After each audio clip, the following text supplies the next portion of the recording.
जी अस्सलाम वालेकुम भाईजान। वालेकुम सलाम। जी चौधरी टीवी से मौजूद है मवेशिया मंडी में। आपने जानवर खरीद लिया भाईजान? जी सर, ये कितने का लिया भाईजान आपने? मैंने 23,000 रुपये का। ये कितना रेट बता रहे थे? 35,000।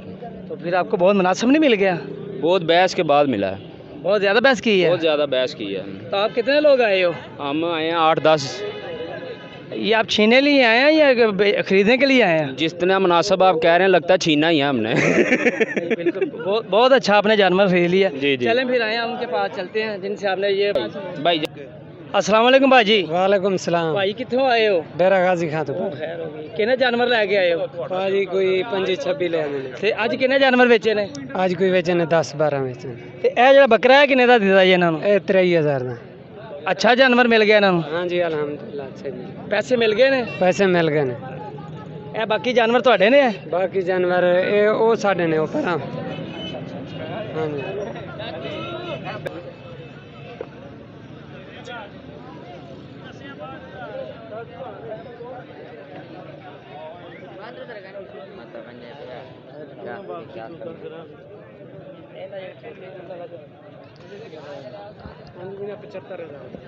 अस्सलाम वालेकुम भाईजान।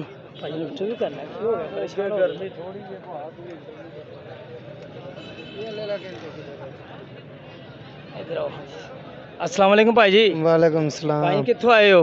डेरा गाजी खां तो। ये सारे जानवर अपने ने? हाँ जी। ये मंडी ठीक जा रही है या स्लो है? स्लो है स्लो है। व्यापारी नहीं आ रहा खरीदार? हाँ व्यापारी घट आज जुमे वाले दिन गाह घट सी? आओ गा कट सी।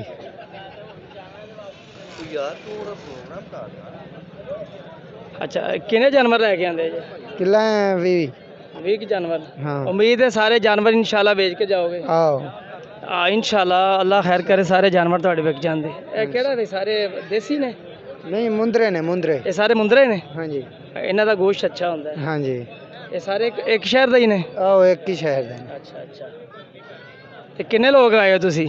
अस्सी के तकरीबन है 35 बंदे। 35 ਬੰਦੇ। ਅੱਛਾ ਇੱਕ ਸ਼ਹਿਰ ਤੋਂ ਹੀ ਆਏ ਹੋ?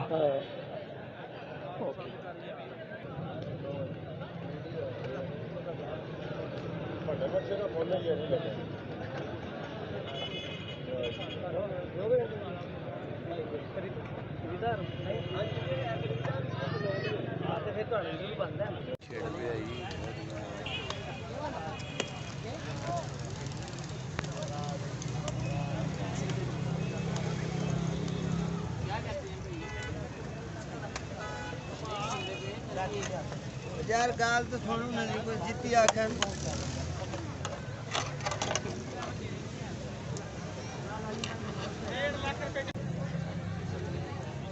अस्सलाम वालेकुम भाईजान। हम कित्थों ਅਸੀਂ ਸ਼ਿਵ ਲਾਏ? डेरा गाजी खां। ਇਹ ਕਿੰਨੇ ਜਾਨਵਰ ਲੈ ਕੇ ਆਏ ਭਾਈ? ले आए 26 जानवर। ਤੇ ਅੱਜ ਜੁਮੇ ਦਾ ਦਿਨ कैसा ਤੁਹਾਡੇ लिए? बाकी माशाल्लाह 8 जानवर है। 8 जानवर। आज गाहक शाक अच्छा थी? जी गाहक अच्छा थी लेकिन पता बात क्या है पिछले साल से जानवर का रेट 10,000 रुपया बढ़ गया है। अच्छा अच्छा। तो इसलिए गाहक का अभी जहन वहीं पे अड़ा है कि हमें वो पिछले साल वाला रेट से मिल गया है।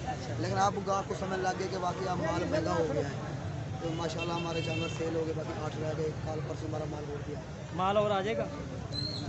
अगर किसी भी भाई को चाहिए तो हमारा नंबर पर आपका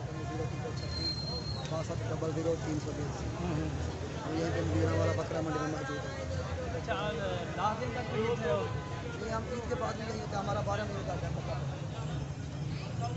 12 महीने ही थोड़ा काम। 12 महीने में हमारा ये गाहक शाक ठीक चल रहे हैं? आज तो माशाल्लाह गाहक ज़्यादा है। इनके पहले दिनों में निस्बत अच्छा जा रहा है? जी जी इंशाल्लाह आज तो काफ़ी ज़्यादा गाहक है।